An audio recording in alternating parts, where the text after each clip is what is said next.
Sí, Bueno, hasta donde recuerdo, logramos avanzar en estos tres elementos. La naturaleza del maestro, así y es. comparamos lo que era la perspectiva bíblica con una perspectiva centrada en el hombre. Vimos la naturaleza del estudiante, igual, sus dos, las comparaciones, la meta de la educación y la naturaleza del conocimiento. Cubrimos la número 4, ¿sí? Sí. Ok, entonces estamos satisfechos por ahí, que cubrimos estos 4. Vamos a avanzar ahora al currículum. Okay, vamos a empezar desde la perspectiva humanista. Ya en nuestro primer encuentro, ya dijimos que el currículum era aquel caminito, aquel conjunto de experiencias pedagógicas y didácticas que el docente planeaba y que estaban en consonancia con la naturaleza de su contenido. Entonces, un docente cristiano que enseñe ciencias, por ejemplo, no solamente va a enseñar los nombres de la flor o el proceso de la fotosíntesis o la reproducción asexuada, las partes de la célula o los nombres de los elementos químicos en la tabla periódica, sino que también irá viendo cómo estas cosas forman parte del diseño de Dios para el desempeño de su plan en el mundo. Eh, bueno, eso está lleno de potencialidades, medicinas que hay ahí en los componentes químicos, en fin. Entonces el currículo es para ir descubriendo la bondad, la sabiduría, la inteligencia de Dios en ese proceso. En tanto que en un currículo no cristiano, estas cosas simplemente se informan y se influye en la filosofía del estudiante mostrándole que estas cosas se produjeron solas, a sí mismas, sin ningún tipo de mente ni propósito. Ok, veamos qué encontramos en cuanto al currículum desde una perspectiva humanista. Los procesos de desarrollo del aprendizaje se basan en conocimientos cambiantes y en nuevos datos que llegan del ambiente. No hay un contenido medular, sino estándares evolutivos de verdad. Y aquí, pues no lo quiero cansar haciendo un repaso larguísimo, pero si estuviéramos en el tiempo en que dominaba el empirismo inglés, por ejemplo, enseñaríamos esos hechos de cierta manera. Pero luego llegaron los racionalistas y entonces enseñaríamos esos hechos de otra manera. Pero llegaron los idealistas con Hegel y entonces enseñaríamos esos mismos hechos a cambiantes. Sí, México se seguiría llamando México, obviamente, y el músculo deltoides seguiría siendo el músculo deltoides, pero iría cambiando el marco de interpretación de esos hechos. A eso se refiere con conocimientos cambiantes y nuevos datos, porque datos nuevos siempre hay. Logramos medir la distancia de un planeta a otro o la gravedad entre galaxias, etcétera. Eso siempre será conocimiento nuevo. Pero lo que cambia es este marco. Recordará usted que cuando niño y usted estudió los órganos reproductores masculinos, se llamaba así, ¿no? Masculino y femenino. Así que el aparato determinaba si quien lo tenía era un hombre o una mujer. Pero en la nueva ideología de la educación con, ¿cómo le llaman ellos? Con perspectiva de género, ya estas cosas son el aparato de la persona que se reproduce. Imagínese usted. Entonces no hay un contenido medular, sino estándares evolutivos. Va evolucionando la mentalidad con que nos acercamos a los hechos. Ayer una hermana me estaba pasando una muestra de una escuela inclusiva. y bueno, celebraron en grande el mes del orgullo gay y estaban ahí las fotos de los hombres que se supone que son pareja con sus hijos que van a este colegio. Bueno, al menos es privado, ¿verdad? No está impuesto sobre los demás y el que vaya pues va libremente y paga por eso. El dilema es cuando los demás son obligados a tener que enseñar ciencia desde esa perspectiva. Veamos el currículum desde una perspectiva cristiana. Las materias esenciales no varían, ¿verdad? La tabla de multiplicar es la tabla de multiplicar y todo lo demás. Pero son complementadas con materias y tópicos relevantes. ¿Qué es esto de materias y tópicos relevantes? Bueno, nosotros no estamos en la época de la Reforma Protestante y nos enfrentamos a nuevos desafíos y vamos a usar la ciencia, las artes, la economía para equiparnos, para hacerle frente a los nuevos desafíos. Véanos aquí sentados, usted en México, en Costa Rica, teniendo una conversación como si estuviera usted a la par mía. Estamos aprovechando para crecer en el Señor juntos. Los hechos no han cambiado. Usted sigue siendo un pastor mexicano, yo uno acá en nicaragüense en Costa Rica. Esos son los hechos esenciales. Pero el marco tecnológico nos provee esta oportunidad, esa es la relevancia. Quiero servir al Señor en mi periodo histórico donde Él me ha permitido nacer y prepararme. Así que el currículo desarrolla los dones inherentes y el llamado del estudiante. Aquí la palabra llamado, recordemos que es en latín vocatio. Vocatio. De donde viene nuestra palabra española vocación, que significa llamar. Los calvinistas tradicionalmente hemos sabido que quien llama es Dios. Y que ese llamado, pues no solo un llamado ministerial a ser pastor o a ser misionero, sino un llamado también vocacional. Quiero servir al Señor con mi llamado. Él un día me llamará y seré abogado, ingeniero, pero esencialmente un cristiano. Solamente que habré sido equipado para que con mi carrera interpretar desde una perspectiva cristiana todos esos dones y talentos que el Señor me ha dado de forma inherente para responder al llamado del Señor. Así que aquí tenemos al currículum. Un docente no cristiano puede servir a un currículum cristiano. Vamos a ver, aquí es donde empezamos a hacer los cruces, ¿verdad? Como el docente no cristiano solo está ahí para enseñarle al estudiante que él por sí mismo determine el uso y significado del conocimiento, mientras que acá ese conocimiento es evaluado a la luz de la palabra de Dios. Así que el docente tiene que ser alguien hábil para aplicar la escritura a esa área en particular que está enseñando. Muy bien. Para eso le comenté que usamos la enciclopedia de verdades bíblicas para todas las asignaturas escolares. ¿Ya se la mandé, pastor? Todavía no. No, todavía no. Perfecto. Entonces, voy a hacer esa anotación aquí porque terminando este cuadrito, ya casi vamos para la metodología.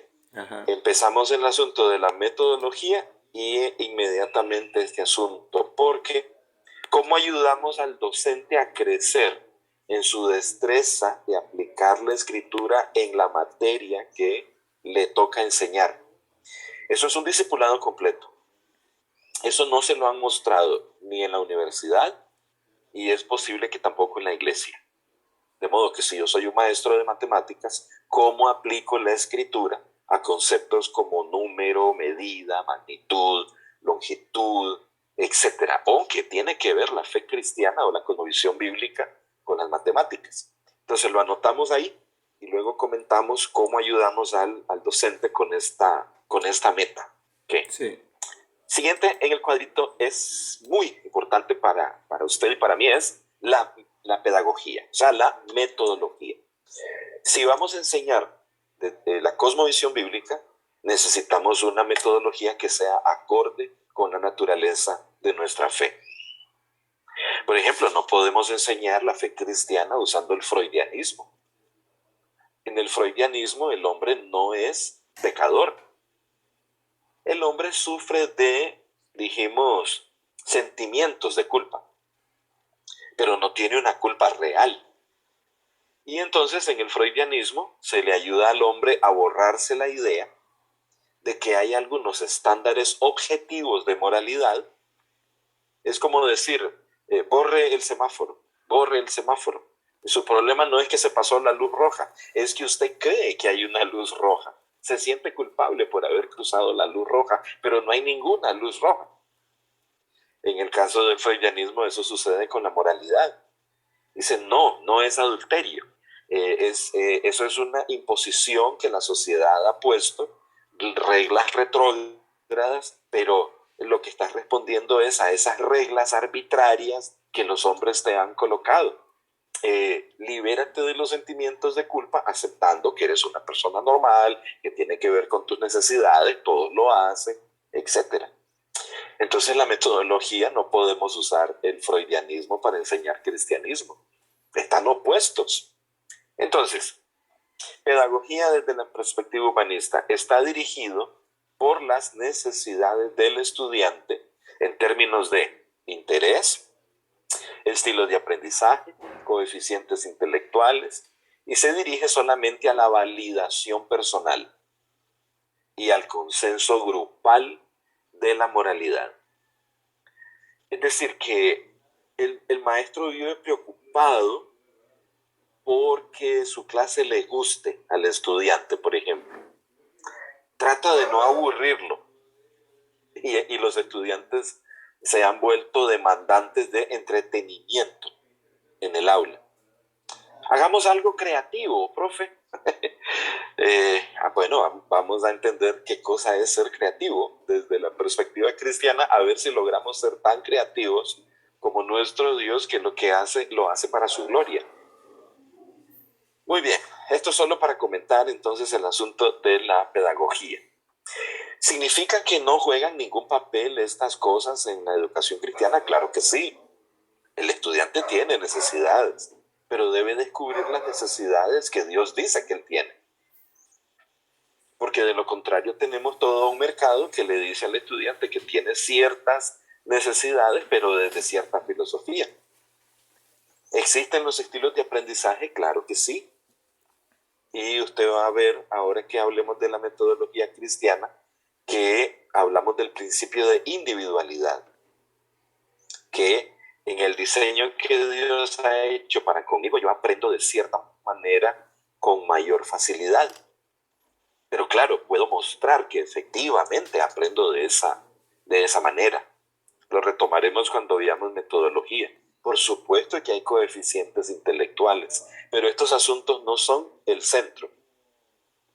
Esto es que descubrimos como estudiantes que tenemos estas características y que hemos de ser entrenados, equipados para responder al Señor con esas características que tenemos.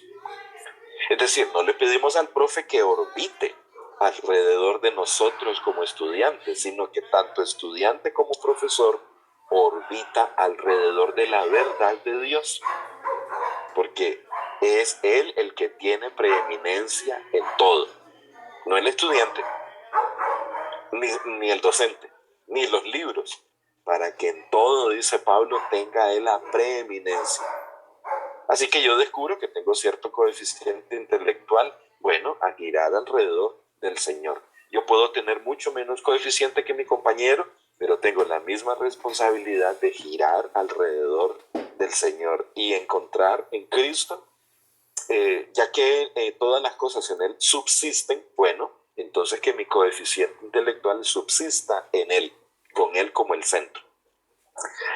En el caso de la perspectiva cristiana, la pedagogía se dirige a vencer al pecado. pecado, dijimos, no en el sentido moral, ¿se acuerda, pastor? Sino el pecado como nuestra configuración interna que nos pide o que nos impulsa a hacer todo lo contrario que Dios ha planeado para nosotros que seamos. Por ejemplo, la pereza mental.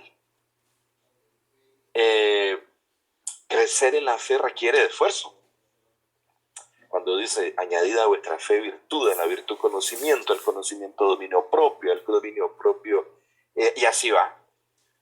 Dice, añadir, nadie lo va a venir a poner por ti, añádelo tú.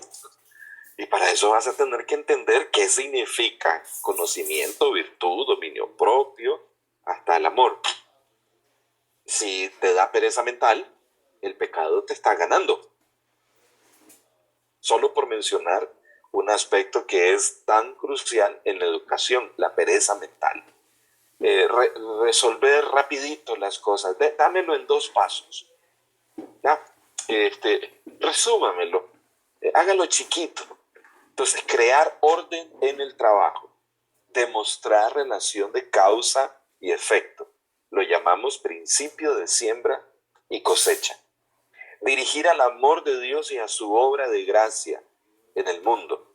Todo lo que aprendemos son herramientas para ser el discípulo que debemos ser. Promueve la idea del autogobierno cristiano, que es otro de los principios en enfoque por principios. Yo soy responsable de gobernarme por su ley. Creo que habíamos visto por aquí que el estudiante era alguien moldeado por su entorno. Sí, acá. Condicionado por su entorno. Pero el estudiante cristiano, incluso el que no es cristiano, pero que viene a exponerse a la educación cristiana, entonces encuentra que hay un Dios que le dice, tú te gobernarás por mi ley. No simplemente por tu entorno, no simplemente por la ciudad de tus padres. Ahora tú tienes un Padre celestial. Y este Padre celestial tiene un plan contigo. Gobiérnate por su palabra. Otra vez, vence al pecado. El pecado te dirá, otros son culpables de tu condición. Otros son responsables de tu crecimiento. Pero en educación cristiana aprendes autogobierno. Te diriges a ti mismo por la gracia de Dios y por el poder de su Espíritu. Oras tener el carácter para gobernarte. Y este autogobierno es fundamento del carácter personal. El estudiante asume responsabilidad por su labor. Por supuesto, le acompaña a sus padres y mientras menor es el gobierno interno, el que tiene el estudiante, mayor gobierno externo va a necesitar.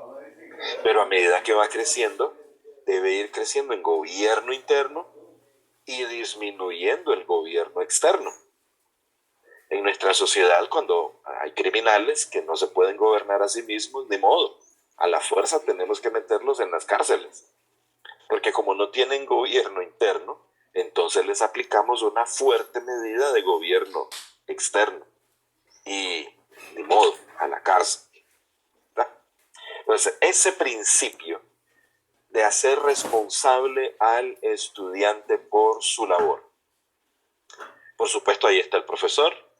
Recuerden que mañana anoten en sus agendas, consulten la página web donde están las fechas, pero tú eres responsable. Era tu tarea, es tu trabajo, es tu lectura, es tu tiempo, son tus destrezas, son tus dones. Ahí lo tiene. Entonces, una metodología que incentiva el autogobierno. Muy bien. Comentario, pastor, porque aquí cambiamos y ahora vamos a modelar con las materias. Es decir, de aquí para arriba hemos hablado de 6 elementos que son de carácter general. Pero ahora vamos a verlos con algunas asignaturas. Estas son cívica, gobierno y constitución, matemáticas, composición y gramática, lectura, historia versus ciencias sociales, ciencia, música y artes y economía. Por supuesto, no son todas las asignaturas y por eso yo tengo que pasarle la enciclopedia. Y aquí ya no es necesario que las cubramos en orden, ni siquiera es necesario que las cubramos todas. Por eso le menciono algún comentario de estas primeras 6, de estos primeros 6 cuadritos que hemos visto aquí, porque estas son de carácter general. El docente debe entender muy bien, entonces, el docente cristiano, que le toca entonces desarrollar un trabajo y una visión desde esta perspectiva, pero entendiendo cuál es la otra. Muchos de ellos vienen de esta perspectiva también, son cristianos, se graduaron en pedagogía, en docencia, pero han sido entrenados para enseñar desde una perspectiva secular, dan clases desde una perspectiva secular. Y en muchas ocasiones lo más que pueden hacer es dar algunos mini mensajes en sus clases, moralizando. Pero eso no sería tampoco educación cristiana, como veremos. Haciendo comparaciones tal vez para moralizar un poco, pero no, la educación cristiana no es simplemente moralizar un poco, recordar algunos elementos de moral cristiana. Muy bien. Comentario, pastor, sobre esas 6, porque ahora cambiamos de contenido. Sí, bueno, creo que es buena la comparación que se hace desde la perspectiva bíblica y también la parte secular. Y decíamos, pues la mayoría tal vez de nuestros maestros están en la parte más secular que aplicar la bíblica. Y bueno, como usted señalaba, son aspectos generales y creo que pues es necesario también que ellos puedan conocerlo para poder así, a partir de lo general a lo particular, que ya sería la forma y manera en cómo pueden ellos aplicar precisamente la parte bíblica. Así que creo que sí queda entendido esta parte y pues esta otra que ha de compartir, sin lugar a duda, pues viene siendo ya esa praxis que se tiene que llevar en las aulas a través de los docentes. Exacto. Muy bien, muy bien. Ahora, como capellanes, la gente no va a brincar automáticamente de la perspectiva secular a la perspectiva bíblica por un devocional que uno haga. Así es, así ¿Verdad? es. El capellán acompaña para que poquito a poco, ¿verdad? Pequeños pasos. Para algunos docentes es difícil. No, ya llevan algunos 20 años, 10 años y han alcanzado logros, les han dado premios, becas, han sido nombrados como maestros destacados, haciendo las cosas como las han hecho. Y entonces aquí viene la paciencia pastoral, cuando empieza este proceso de acompañarles, alentándoles, pero haciendo ver los pequeños logros que van mostrando. Yo por eso hablo, le dije la vez pasada, de 2 años. Más o menos en 2 años, un docente que va adquiriendo los fundamentos va siendo más consciente de cómo ir haciendo los cambios y las adaptaciones hacia una educación legítimamente cristiana. Así que, paciencia, pastor. Claro. Bueno, a un pastor no hay que decirle eso, ¿verdad? ya lo trae integrado. Ya es Y parte ahí, de... bregando. Sí, exacto, parte del llamado. Entonces, entender eso, que uno les dice, no, vaya con paciencia, vamos a ir poco a poco. Nosotros vamos a ir sembrando en usted, principio de siembra y cosecha, decimos, pero a medida que lo vamos sembrando, usted entonces va a estar en la capacidad de ir dando fruto. No le pedimos que dé fruto en algo que nosotros mismos no hemos sembrado. ¿Qué? Principio de siembra y cosecha. ¿Con cuál asignatura le gustaría, pastor, que iniciáramos? Vamos a escoger, aquí hay 1, 2, 3, 4, 5, 6, 7, hay 8. Vamos a escoger unas 3, pero quizá usted se sienta inclinado a alguna de ellas. Quizá sabiendo que va a necesitar influenciar a profesores que se inclinan a alguna de ellas en particular. Ok, ok. ¿Quieres escoger alguna o cualquiera? Por ejemplo, en cuanto a la historia, Se cayó la comunicación. ah, a ver, No, ya, ¿verdad? No ya, sé, ya. ok. Ya. Podría ser la de historias, ciencias sociales, ya ve que la parte de las relaciones, o más bien la evolución del hombre en cuanto a si vienen del mono o somos creado el Señor, entonces esa parte. Ok, para eso, digamos la ciencia. Ajá, sí, la ciencia. Ciencia. Comencemos con la perspectiva no cristiana. Una vez más, ese docente, manejar el concepto de evolución requiere, como usted sabe, libros completos. Incentivar la lectura en los docentes de libros completos, alentándoles a asistir a seminarios donde se tratan estos temas con amplitud. Suscribirse a boletines que ofrecen información regular sobre estos temas y las investigaciones más recientes. Buscar devocionales que vayan acorde con la temática. O sea, aquí el capellán entonces acompaña en ese proceso para que ese profesor adquiera la mayor cantidad de equipamiento posible. Posiblemente haya que fundar una pequeña biblioteca del docente. Bueno, ahora hay muchísimo en PDF también y que la gente puede comprar muy barato por Amazon y tener en sus teléfonos. No me gusta leer mucho, pero si hay que hacerlo para más barato, pues hacerlo. Entonces el capellán va acompañando. Veamos en ciencia, por ejemplo. La evolución determina lo que es y lo que no es aceptado como un hecho científico. Entonces, no importa cuál sea el dato de ciencias, usted tiene que dar por hecho que llegó a existir por un proceso evolutivo. Así que propone un mundo en el que el significado debe constantemente ser destruido para dar lugar a nuevos y futuros significados, es decir, a nuevos significados. ¿Cómo es esto? Por ejemplo, si el hombre está evolucionando, todavía no hemos alcanzado nuestro nivel de conciencia mayor, la etapa en que recurrimos a la monogamia simplemente era una necesidad evolutiva. Pero ahora estamos entrando en una etapa de una nueva moralidad, donde inclusive limitar la llegada de nuevos hijos es lo deseable porque estamos dañando el planeta. Bueno, es parte de esa narrativa basada en esta forma de ver la vida. Entonces, ¿cuál es el resultado de todo esto? Un relativismo intelectual y científico. Usted puede ver incluso en este momento de la llamada pandemia cómo científicos que se supone que ven los mismos microscopios llegan a conclusiones totalmente opuestas. Esto es porque el hombre tiene sesgos filosóficos, intelectuales, morales, previos a la investigación científica.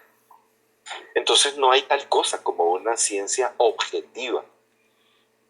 Pasó el tiempo en que pensábamos en esas cosas y toda esta situación alrededor de la pandemia ha sido algo que nuestros estudiantes, por ejemplo, acá han logrado ver, que la ciencia no es eso que se imaginaba de una gente súper objetiva y dándonos datos absolutamente objetivos. No, si estamos en evolución, estamos cambiando constantemente y hay que estar abierto a nuevos significados. Como usted ha dicho, incluso el origen de la vida. Si el asunto no termina con que uno diga que el hombre proviene de un ancestro animal. Es que si eso es verdad, entonces no hay sentido de moralidad, no hay ni bien ni mal. Porque los átomos que chocaron y que se combinaron no son seres pensantes. no estaban pensando en hacer algo bien o mal. De ahí que Darwin dijera que lo que buscan las especies es simplemente sobrevivir y que lo hace el más apto. Así que el hombre está en camino simplemente de adquirir más aptitud para seguir sobreviviendo. Y hay unos que son un estorbo en ese crecimiento evolutivo, que se aferran a narrativas retrógradas, como por ejemplo que Dios nos ha creado. Porque si Dios nos ha creado, estamos limitados en significado, porque Dios es el que dice cuál es el significado de mi existencia. En tanto que si venimos de animales, entonces nosotros somos los creadores de nuestro significado.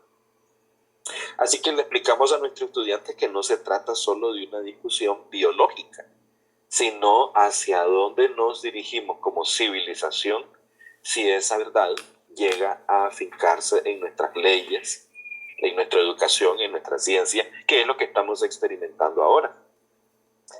Desde una perspectiva cristiana, la ciencia, en el principio, Dios creó. Y lo que es llamado ciencia, bueno, de hecho la palabra ciencia significa eso, conocimiento, es el conocimiento de cómo Dios estableció ordenadamente leyes y relaciones entre las cosas. Porque Él no solamente crea cosas, también dice cómo se han de usar esas cosas. ¿Qué tipo de relación deben tener los seres que Él ha creado a su imagen y semejanza? ¿Qué tipo de relación debe tener el hombre con las cosas que no tienen vida? Así que no es solo que ha creado cosas, sino que también ha creado un orden que debe ser buscado, alentado, perseguido, etc. Y como el orden creado es un campo unificado de conocimiento, hechos y propósitos. Mucha atención, ¿verdad? Porque en la educación no cristiana esto es minado. Ya dijimos aquí, ¿no?, que el conocimiento está abierto a nuevos significados. Los hechos, ya dijimos allá arriba que no hay, que lo único que hay son hechos brutos. Suceden, no hay relación entre ellos y no tienen propósito desde una perspectiva secular.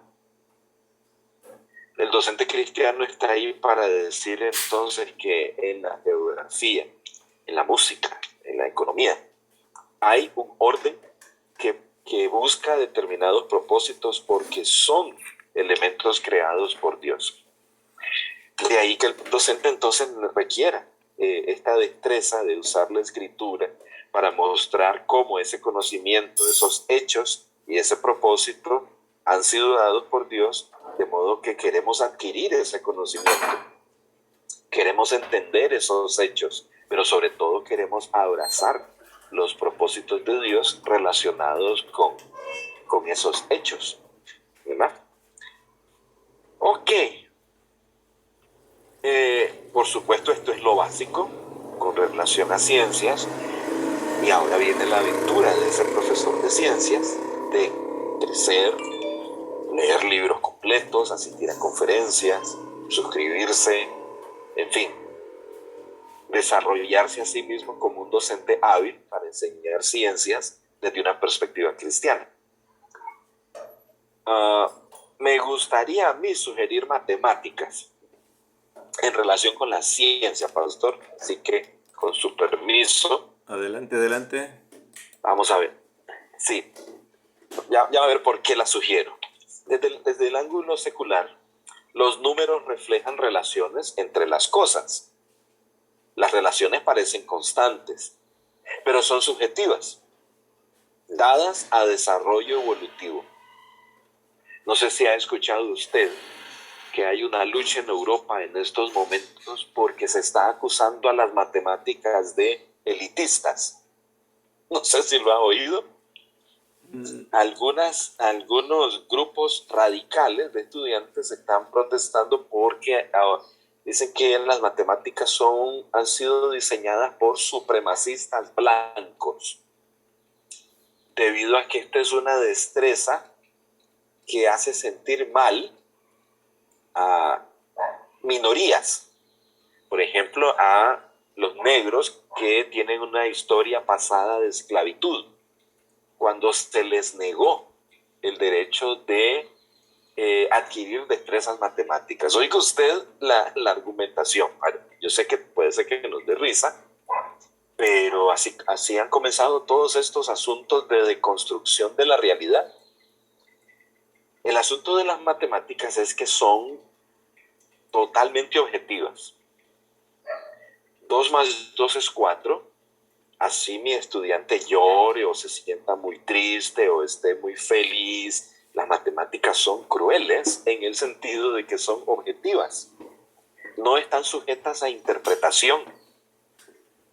Y entonces al hombre moderno, a este hombre de hoy, le está costando de construir las matemáticas.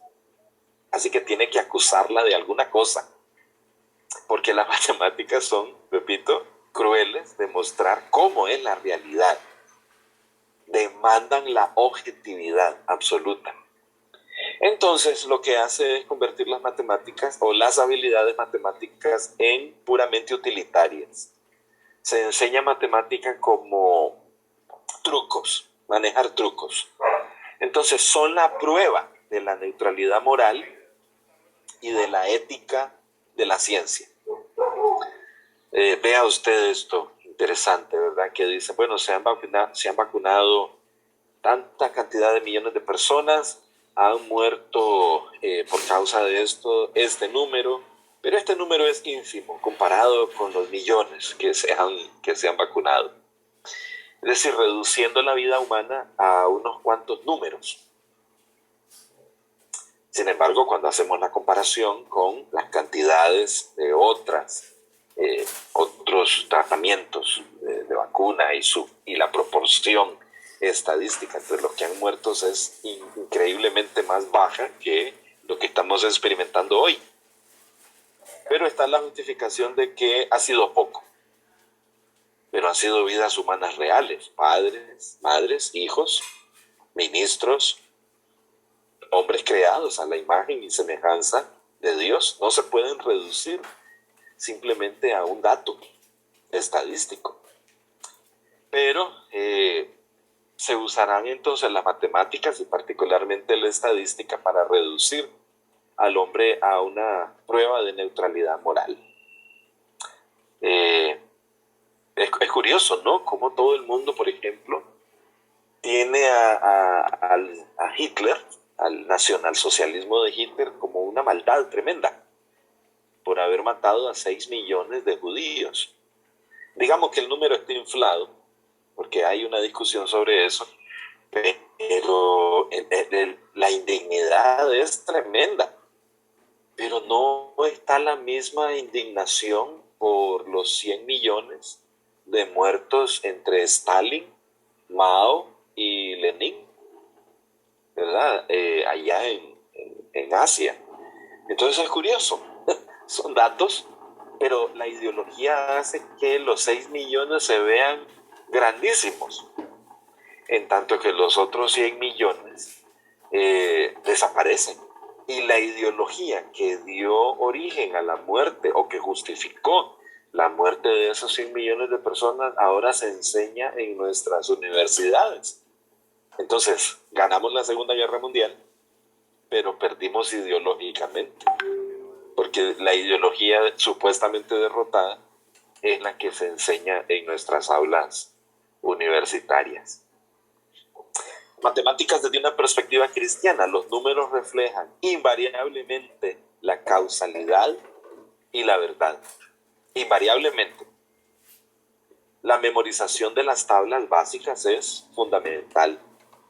En el universo de Dios todo está sujeto a rendir cuentas y todo se encuentra en balance. Le llamamos mayordomías, otro de los principios, enfoque por principios. Eso sí, el pecado del hombre oscurece todo. Hay un librito que se llama Cómo mentir con estadística. Es increíble. Cuando vemos esas tablas y esos reportes, entonces parecen objetivas, pero hay trucos para meternos mentiras a través de estadística. La matemática tiene una maravilla, pastor, que es crear modelos conceptuales de la realidad. Cuando yo le digo a un niño, vamos a imaginar que tenemos 2 naranjas y sumamos 2 naranjas, ¿cuántas naranjas vamos a tener en la mesa? Y el niño va a decir 4. Magnífico. Eso fue conceptual, pero cuando lo hacemos con naranjas reales, sucede exactamente como hemos dicho que sucedería matemáticamente. Es decir, las matemáticas crean modelos conceptuales de la realidad. Un puente primero se hizo en papel, sacando todos los cálculos de la fuerza del acero, la contracción del cemento, el peso del tráfico que pasaría por ahí, etc. Y cuando se hace, si se hace como está en el papel, no hay corrupción como en nuestras naciones, entonces lo que llega a ser en la realidad es exactamente lo que se planeó en el papel. Lo mismo con un rascacielos, un avión, un automóvil, una medicina. Entonces, con las matemáticas creamos la realidad previa y luego la llevamos al plano de la realidad objetiva, ya es visible, concreta. Y entonces la matemática está íntimamente relacionada con el mandato de dominio, de ir y sojuzgar la tierra, porque significa transformar los materiales que hay en la tierra, y para eso hay que contar, medir, pesar, combinar, encontrar las proporciones. Sabemos del pH 7 y ese tipo de cosas, que la gravedad atrae a los cuerpos con una velocidad de 9.8 metros por segundo cuadrado, y todo eso nos permite entender nuestro mundo y transformarlo. Conocemos las leyes de la aerodinámica, pero entonces levantamos un avión de varias toneladas haciendo cálculos matemáticos, ¿ya? Y así podemos viajar cómodamente. Así que las matemáticas son una herramienta para el cumplimiento del mandato de dominio o de señorío. Usted se está preparando para ser médico, por ejemplo, pero le decimos a nuestro estudiante, ¿qué harás con eso? Cambiar de alguien que está en un estado enfermo, limitado en sus potencialidades. Tú con tus destrezas le ayudarás a ir a un estado de bienestar, donde puede volver a atender su familia y puede volver a atender el llamado de Dios con sus fuerzas. La enfermedad ha disminuido sus fuerzas. Dios dice que le ame con todas las fuerzas. Enfermo tengo menos fuerzas. Siempre le amaré con todas las pocas que tengo. Pero qué bueno que alguien tiene las destrezas que me ayuden a recuperar más mis fuerzas. Y para esto tiene que estudiar medicina. Y pues yo sé que no es una carrera totalmente matemática, pero se basa. La medicina que vas a usar sí requieren química y matemáticas. ¿Ok? A menos que el Señor te dé don de sanidad ese día y decida sanar a tu paciente a través de una administración de su gracia. Pero lo que va a hacer más es que vas a usar esas destrezas basadas en cálculos, etcétera. Entonces ahí tenemos las matemáticas combinadas con la ciencia. No se puede hacer ciencia sin matemáticas. ¿Ok? Muy bien. ¿Alguna otra, pastor? La de composición y gramática.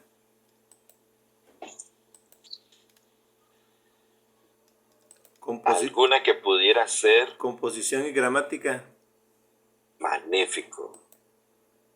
Ok. Nos encontramos en este momento precisamente en la deconstrucción del lenguaje. Bueno, ellos no lo llaman deconstrucción, perdón, ellos no lo llaman destrucción, sino deconstruir.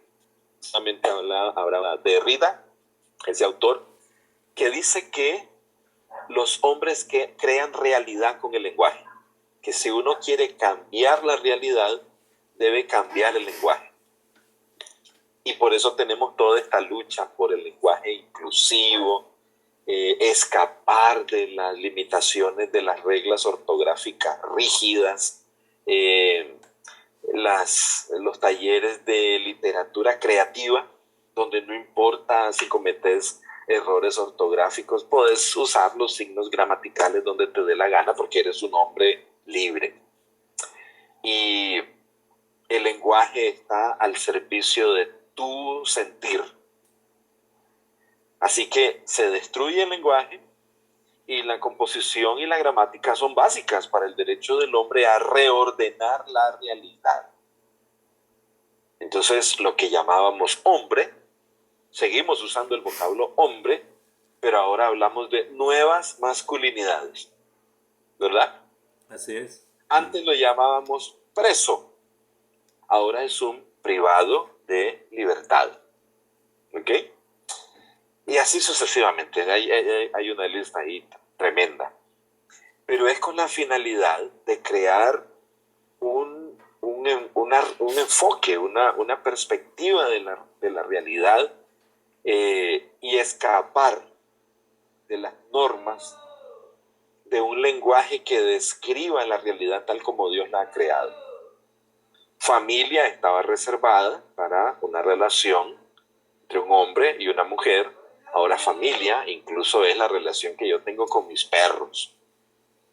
Y puedo llamar hijos a mis perros, por ejemplo. Así que uso la composición y la gramática de manera básica desde una perspectiva secular, pero para el derecho del hombre. Yo soy el que tengo derecho y el lenguaje está sujeto a mis derechos. Lo reordeno para reordenar la realidad e interpretarla en términos de mí mismo. Y ahora ya hay lugares donde usted está obligado a usar el pronombre del sujeto que siendo hombre se llama Alicia, y entonces uno debe referirse a ella y no a él, porque de lo contrario será discriminación. Entonces estamos si yo lo hubiera dicho esto hace 40 años, no hubiera tenido el ejemplo que tenemos hoy. Ya esto está aquí entre nosotros. En tanto que, desde una perspectiva cristiana, las palabras tienen significado intrínseco. Cristo como el Logos. Si Él es la palabra que define todas las palabras. Es decir, todos los vocablos que usamos tendrán sentido, una vez más, Colosenses, todas las cosas en Él subsisten. Entonces las palabras comunican realidades intrínsecas. Si le digo a mi esposa, te amo, ella interpreta eso exactamente, que la amo. No estoy queriendo decir, ve y róbale algo al vecino, con esa expresión. Tiene significados intrínsecos. El pensar es una habilidad tanto verbal como escrita. Por eso se requiere lógica y se requiere la sintaxis. Tengo un mensaje que comunicar. El mensaje más importante, que es el mensaje de la verdad de Dios. Y hay que hacerlo de forma ordenada y entendible, ya sea que lo haga verbal o por escrito. Y el significado de las palabras depende de observar las reglas gramaticales. Entonces, cosas como la comprensión lectora, el aprendizaje de la lectoescritura en los primeros grados. Entre nosotros usamos, hermano, lo que se llama el método Spalding. Sumamente amplio de explicar, pero se lo comento ahora porque en algún momento tendremos que abordarlo también, porque muchos de los dilemas que tiene el hombre moderno con la comprensión lectora tienen que ver con la manera en que fue enseñado a leer y a escribir. ¿Okay? Vamos entonces con voy a salir de aquí, pastor. Ya vamos cerrando. Vamos con la enciclopedia, rapidito, porque hoy no la vemos toda, por supuesto, pero por lo menos para entender, y ya quiero que le quede y que vaya explorando, ¿ok? Para nuestra próxima sesión. A ver, entonces, documentos. Aquí está. Enciclopedia de Verdades Bíblicas. Y vamos a mandársela a Pastor Joaquín. Bien, aquí está. Ahí va. Bueno, tiene que abrirse aquí primero. Me confirma que por favor la ha recibido. Está cargándose.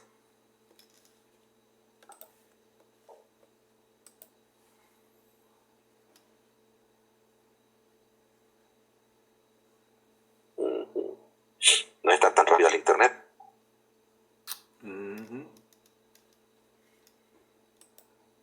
Va la rayita azul. Okay. Enviando. Tiene 247 páginas. Entonces pesa, creo yo, unos 8 megas. No sé. Pero quiero que veamos juntos en estos últimos minutitos por lo menos el índice, Pastor. Sí. Casi está en el último cuarto.